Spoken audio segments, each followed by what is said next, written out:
Hello po mga kabayan, dito na naman po tayo. Komento lang po tayo, short lang o maiksi lang dito sa paghingi ng sorry ni Vince Dizon. Alam niyo mga kababayan, sayang po kasi dahil sa gusto niyang ibalik yung 45 billion na binawas ng Senado doon sa kanilang pundo, base naman din na yan sa sinabi niya, Sunday, naubos niya yung oras. Monday, deadlock sila. Tuesday, ito.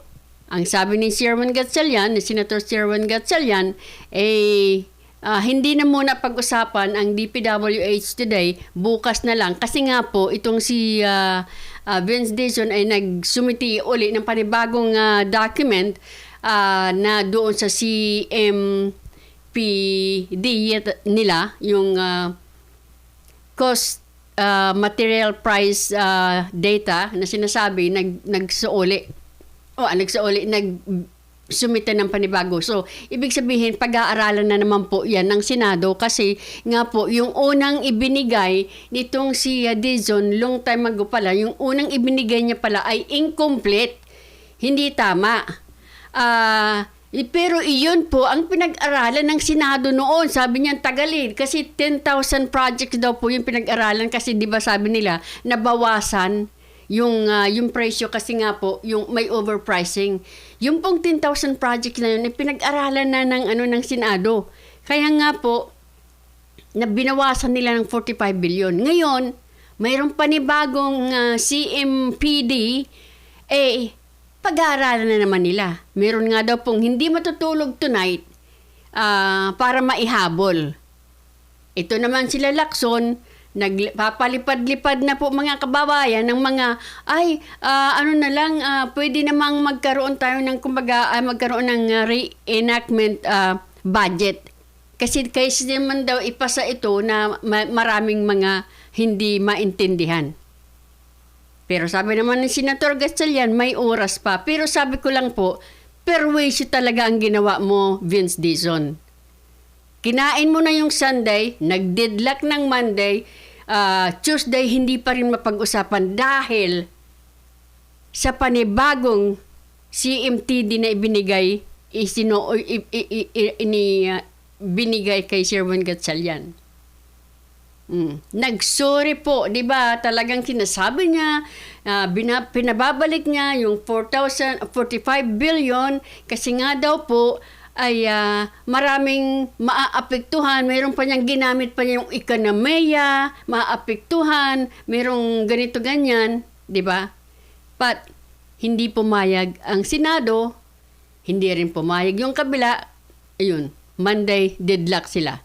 Ngayon yung DPWH hindi pag-aaralan. So, alam mo, mga kababayan, dahil sa imbis na nga na pinaliwanag sana nila na hindi complete yung ibinigay namin sa inyong data, ay nagkamali kami.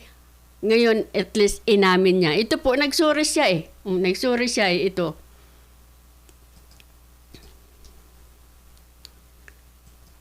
Balita nila. Nagsorry siya.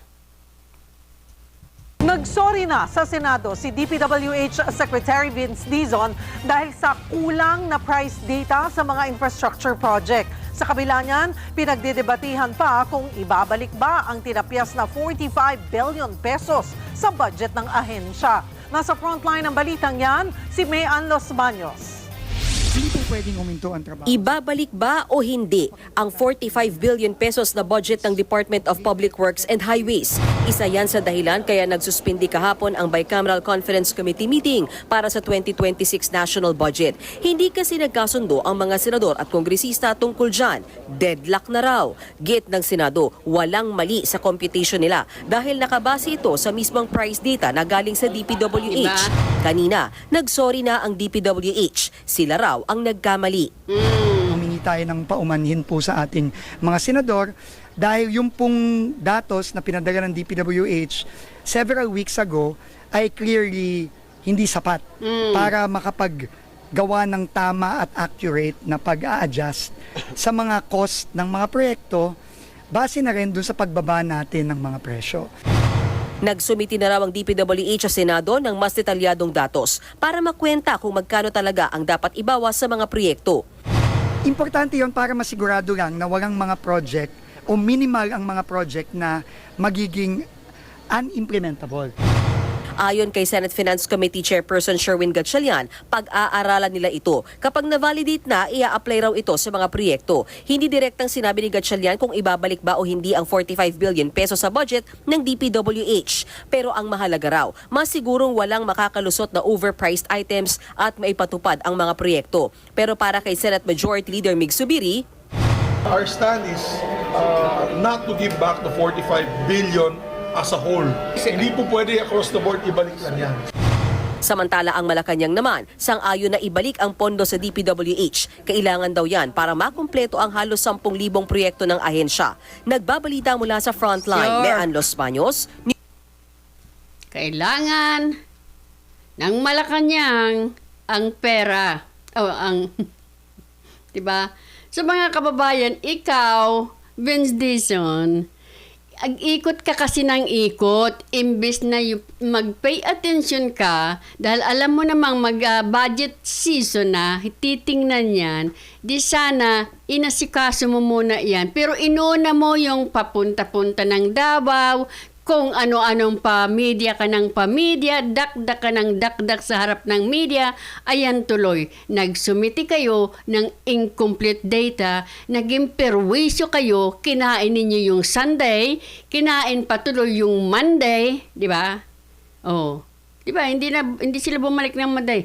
Tuesday, ito na naman, hindi na naman mapag-usapan yung DPWH. Sabi ni Senator Sherwin Gatchalian, ay muli nilang pag-aaralan yung panibagong data na isinumitin nila at meron pa siyang mga katao doon na hindi matutulog tonight para maihabol. Perwisyo ka talaga. Sa totoo lang. Kaya nagagalit sa'yo si Senator Amy. Ikaw ang nagpahinto ng bicameral committee conference. Diba? Na parang nananadya kayo eh. So, ito po mga kababayan, wala pa rin pong tigil. Yung mga insertion, andyan pa rin. Ang kakapal po ng muka, hindi matitigil ito. Tingnan nyo to. Balita dito.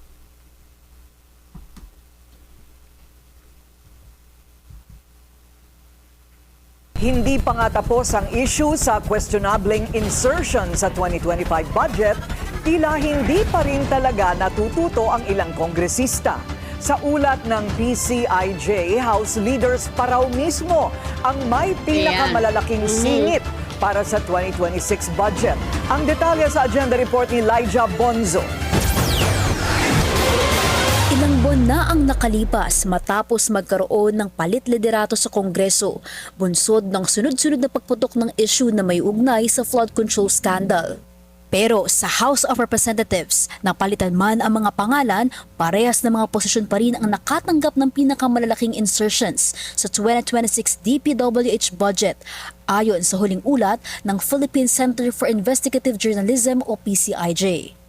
Una sa listahan ay ang pumalit kay Congressman Martin Romualdez bilang Speaker na si Isabela 6th District Representative Bogie D.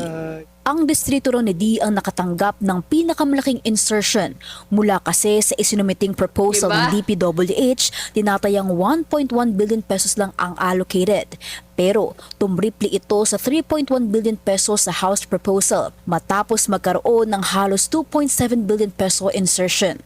Pangalawa sa listahan ang pumalit kay resigned Congressman Zaldico bilang Appropriations Committee Chair na si Nueva Ecija 1st District Representative Micaela Swansing. Sa initial proposal ng DPWH, 1.6 billion pesos lang ang allocated sa distrito ni Swansing. Pero dumoble ito sa 3.4 billion pesos pagkatapos ng House Budget Deliberation, kung saan nagkaroon siya ng tinatayang 1.77 billion peso insertion. Sumunod sa ikatlong pwesto ang kapatid ni Swansing na si Sultan Kudarat 2nd District Representative Bella Swansing na nakatanggap ng 3.9 billion peso allocation matapos ng tinatayang 1.6 billion peso insertion. Sa kabila naman ng resignation bilang speaker at pagkakadawit sa mga nakatanggap umano ng bilyong-bilyong kickbacks, ang presidential cousin na si Romualdez ang isa raw sa mga nakatanggap ng malaking bulto ng 500 billion peso allocable at non-allocable funds ng DPWH. Nakatanggap ang distrito niya ng 6 billion pesos, mas mababa sa originally proposed na 9.9 billion pesos. Ang distrito naman ni Congressman Bambi Emano ang tanging nakakuha ng mas malaking allocation sa House Budget Proposal na 6.35 billion pesos. Wow. Sinisikap pa ng Billionaire News Channel na kunin ang panig ng mga nabanggit na kongresista pero hindi pa sila tumutugon sa aming mga mensahe. Marami ng good governance advocates sa bansa ang nanawagan na dapat na ayon sa populasyon at poverty rate ng isang lugar ang sistema ng pag-allocate ng infrastructure budget sa bansa. At ayon sa report ng PCIJ, hindi ang distrito ni Romualdez at Emano ang masasabing pinakakapos at may malaking populasyon sa buong bansa. Para sa agenda, Elijah Bonzo. Sa mga kababayan, itong ganito po na hindi sila natitinag sa insertion na yan, pira po ng bayan na kumbaga pinaghahati-hatian nila. Hindi na po natatakot, why? Kasi nga po, tingnan yung ginawa nila sa pag-iimbestiga sa mga korap. Nasaan na? Nasaan yung mastermind? Wala pa rin. 'Di ba? Sino mga nakulong na? 'Di ba?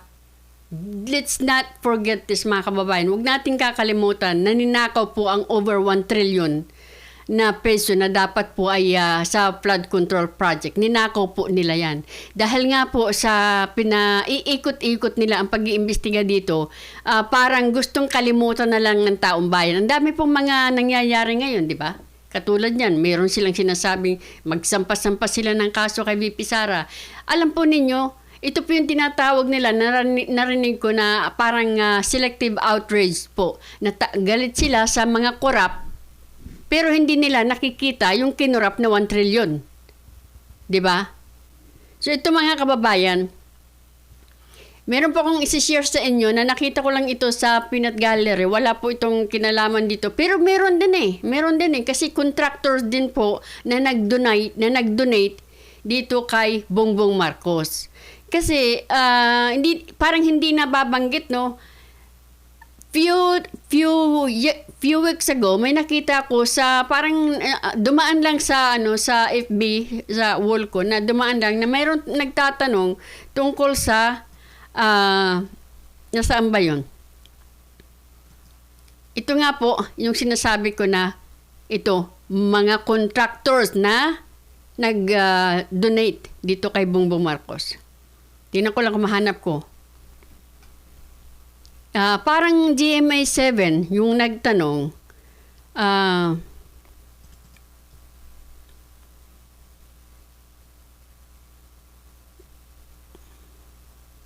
Kung makita ko dito.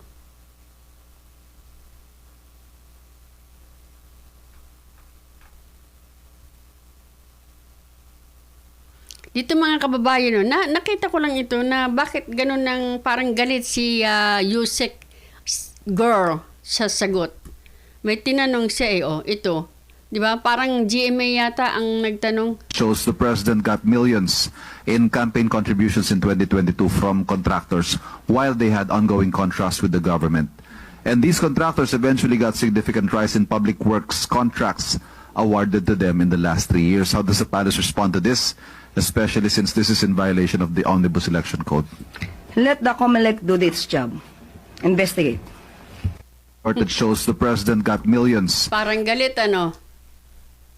Nakita ko yan po. Tapos, nakita ko na naman ito. Oo nga po, mga kababayan, totoo. May nag-donate, mga contractors po nag-donate dito kay Bongbong Marcos. Nakita ko lang ito. Ito po ay tiga Peanut Gallery Media Network. Kaya ako napunta doon dahil itong si Attorney Guanzon, sabi niya, panoorin niyo ako, nasa Peanut Gallery Media Network. Nagpunta naman ako doon. Ito ang nakita ko, mga kababayan. Parang sinuportahan yung tanong nitong tiga GMA yun, di ba? Tiga GMA yun. Ito po ay parang sinuportahan, talagang meron talagang nag-donate. Alam nga naman, Ito po siya, pakinggan ninyo ito. Mga taong nag-donate sa kanya, yung iba kilala na natin katulad ni Anton Lagdameo, katulad nitong si Mel Robles, pero meron din palang mga contractors. Who knows how many more? Yung mga contractors, di ba? Ito lang ang binigay niya, parang 2 lang yata ito po. Magsisinungaling na lang silang lahat. It's just surprising that in the case of Lubiano and Escudero, Comelec actually went down the path it did and made this bigger. By the way po, ito po ang subject niya dito, itong tinatalakay niya ay tungkol po doon sa Comelec. Yung Comelec po kasi, 'di ba, yung biglang lumabas yung kay Senator Chis Escudero na tumanggap siya ng 30 million na donasyon. Nung 2022 pa po yun. Ay yun po ang sinasabi niya na hindi na dapat ito pinalaki, kumbaga, ng Comelec. 'Di ba? Pero pinalaki. Alam din niya ng media. Alam nilang lahat yan. Kaya lang sinakyan nilang lahat. Ang sinasabing niyang nagpapagamit talaga ang Comelec.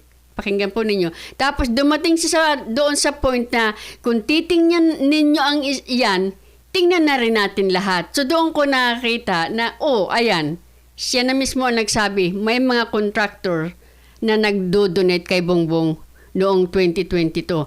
At isa pa mga kababayan, 2 pa lang mukha ang sinabi niya. How do we know how many more sila dyan? Than it actually is. Nag-alat ng resources para sakyan ang narrative na ito, even though they know that not only is this not bawal per se, almost everyone also does it. Even though may mga mas mahalaga at urgent na matters na dapat nilang pagtuunan ng pansin or pag-aralan. Whether or not Centerways eventually bagged contracts dahil sa donation na yan ni Lubiano in 2022 is immaterial here. Wala sa mandato ng Comelec na imbestigahan yan. Especially not 3 years after the donation was done. Trabaho yan ng Ombudsman, ng COA, ng DOJ o ng NBI. Hindi ng Comelec. Dahil kung gagawing issue ito, silipin na din natin. Ayan. Yung ibang mga nag-donate sa kampanya ng mga politiko mula sa personal nilang pera at direktang nakinabang eventually dahil nabigyan ng posisyon sa... Sana wag akong makapiright nito. Nakita ko lang, gusto ko lang i-share sa inyo. gobyerno. Huwag na tayong lumayo. Anton Lagdameo, who's now Special Assistant to the President, Baka naman nakita nyo na. Pero, di bali na rin. donated 247.3 million pesos sa kampanya ni BBM. Mel Robles, who was eventually appointed General Manager of PCSO, donated 30 million pesos. Kung sa mga contractors lang, Mr. Rodolfo Hilot Jr. of Rudil Construction and Enterprises Incorporated donated 20 million pesos sa presidential campaign ni BBM and bagged 3.22 billion pesos worth of flood control projects and close to 10.78 billion pesos for a total of 227 projects for the same period of 2022 to 2025. Mr. Jonathan Quirante of Quirante Construction donated 1 million pesos to BBM's presidential campaign. Between 2022 and 2025, his company bagged 76 flood control projects worth 6.77 billion pesos and an overall total of 185 projects worth 12.58 billion pesos. May nahalata kayo doon? Itong Quirante, magkano dinonate? 1 million? Magkano flood control project na nahawakan o nakuha nila? 12 billion. Wow. Meron pa. Jonathan is the nephew of Mr. Alan Quirante of QM Builders na kasama sa top 5 flood control contractors. For comparison, ang 888 na nasa top 15 list ni BBM may total flood control projects worth 6.38 billion pesos between 2022 to 2025 and a total of 9.67 billion pesos para sa lahat ng mga kontrata nila. Mas malaki pa ang nakuha ng Quirante Construction kaysa sa 888 pero wala sa top 15. Kaya sinabi niyan, mas malaki pa yung nakuha ng Quirante builders na projects, flood control projects kaysa doon sa 888. Pero bakit hindi kasama doon sa top 15 ni Marcos? Na ang sabi niya, yung top 15 niya, top 15 contractors with the most flood control project. Bakit yun, Kirante, hindi nakasama? Ang Kirante nagbigay ng 1 million donation, nakakuha ng 12 billion worth of project, flood control project, at bakit hindi nakasama doon sa top 15 with the most flood control project? Pero yung AAA na mas mababa ang nakuha, kasama doon sa top 15 ni Bongbong Marcos. That, of course, is a whole different matter, and it's up to you what conclusion to draw from that. I'm just presenting numbers I got from the DPWH database. But, like I said, if you are to look into one case, you should be willing to look into others. Otherwise, Correct. you cannot blame us if isipin namin na talagang politically motivated ang inquiry na ito. Not only is there nothing legally stopping Escudero's team from accepting the donation, he also declared it in his Statement of Contributions and Expenditures o SOSE. Doon pa lang, natanggal na yung element ng mali siya sa pagtanggap ng donation. Hindi naman itinago. Inano pala inilagay niya sa SOSE.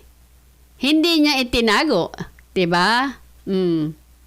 I know it is in the mandate of COMELEC na i-check yung katotohanan ng mga declaration ng mga kandidato sa SOSE nila. But honestly speaking, is there really a 100% accurate and honest SOSE? Doon nga lang sa mga naka-upload sa COMELEC website mismo, ang dami-dami ng kaduda-duda eh. Yung NUP, backed by Ricky Razon, 92,864 ang declared na gastos na napunta sa rent ng headquarters. Walang nakalagay dito na natanggap na donation. Sino ba? Ang mga officers ng NUP.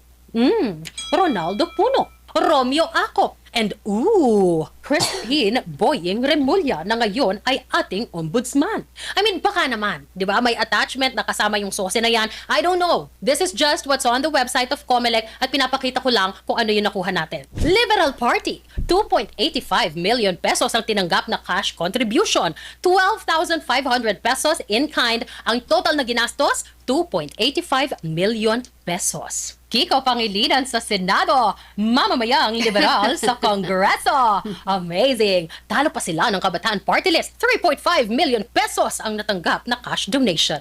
Diba? Wag ka! Ang Akbayan, founded by the most reputable political analyst today, ang napakagwapong si Ronald Llamas, listed here as a political party, not a party list, walang natanggap na donation. Pero may ginastos na 18,188,000 pesos. Wow, ang yaman nyo pala, mga akbayan. Risa, walang nag-donate, walang tinanggap na donation yet. Hala, 18 million ang nagastos? Again, Yaman. ito lang ang naka-upload sa COMELEC website. Baka naman may mga attachment pa yan na hindi natin alam. But I don't see why it won't get reflected here. Yung mga donation na natanggap nila. But at this point, who even cares anymore? Noong 2010 nga, may nalista silang donor na patay na. Tapos may barangay chairman daw na nag-donate ng 500,000 pesos. Really? Na-question ba sila? No. Naparusahan ba sila? Another no? And I'm not saying dahil backer nila that time ang Aquino family, but I will say na backer nila that time ang Aquino family. Again, who cares anymore if these people lie on their SOSE? Of course, we want them to be honest, but are they really?